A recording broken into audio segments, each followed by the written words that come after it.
जरा सोचिए, वही यूरोप जो हर बार पाकिस्तान के साथ खड़ा दिखता था, हर बार पाकिस्तान का पक्ष लिया करता था, वही यूरोप आज खुलेआम अमेरिका और पाकिस्तान के खिलाफ भारत के साथ खड़ा है। और इतना ही नहीं, इसी यूरोप ने व्हाइट हाउस को सीधी चेतावनी भी दी है कि भारत अब अकेला नहीं।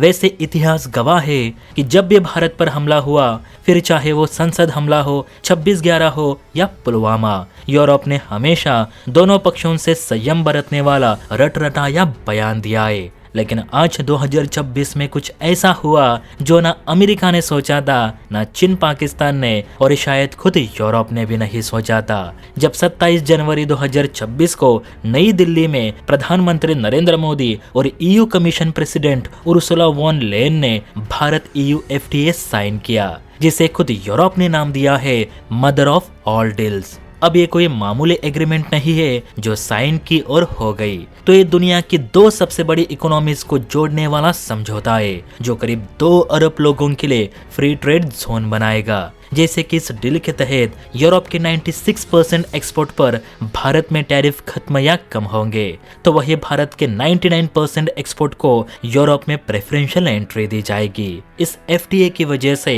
कार्स, वाइन, मशीनरी, कपड़े और IT सर्विसेज सब सस्ते और किफायती होंगे। मतलब साफ है कि भारत में ब्रांडेड चीजें अब सस्ती होंगी और भारतीय कंपनियों को यूरोप का खुला बाजार मिलेगा। लेकिन इसी बीच असली धमाका तो तब हुआ जब EU सेक्रेटरी ने सीधे व्हाइट हाउस में बैठे डोनाल्ड ट्रंप पर तंज कस दिया। उन्होंने कहा, जब अमेरिका टैरिफ और संरक्षणवाद बढ़ा रहा है, तब भारत EU दुनिया को ये दिखा रहे कि व्यापार बिना डर और बिना दीवारों के भी हो सकता है। जहां ट्रंप दुनिया को टैरिफ की नोक पर ट्रेड डील करने पर मजबूर कर रहे, तो वही भारत EU ने शांति और सरल मार्ग से ट्रेड डील करने का सबसे बड़ा उदाहरण दुनिया के सामने रखा है। वैसे सेक्रेटरी का ये बयान सीधे सीधे ट्रंप की 25% टैरिफ की धमकी पर तमाचा था, जो कि ट्रंप 1 फरवरी से यूरोप पर लागू करने वाले थे।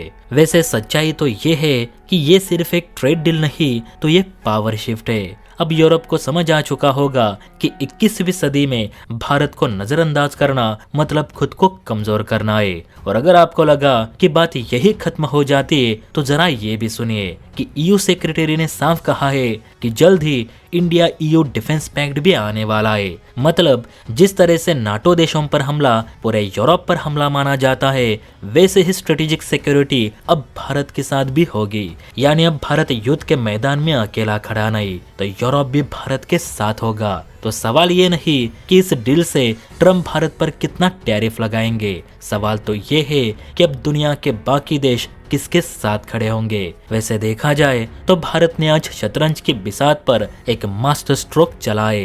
तो अगर आपको लगता है कि भारत ने सही चाल चली है, तो लाइक ठोको। क्या यूरोप पर भरोसा किया जा सकता है, इसके लिए कमेंट करो। और ऐसे एक्सक्लूसिव जियोपॉलिटिक्स वीडियोस के लिए चैनल को सब्सक्राइब करना मत भूलना। जय हिंद।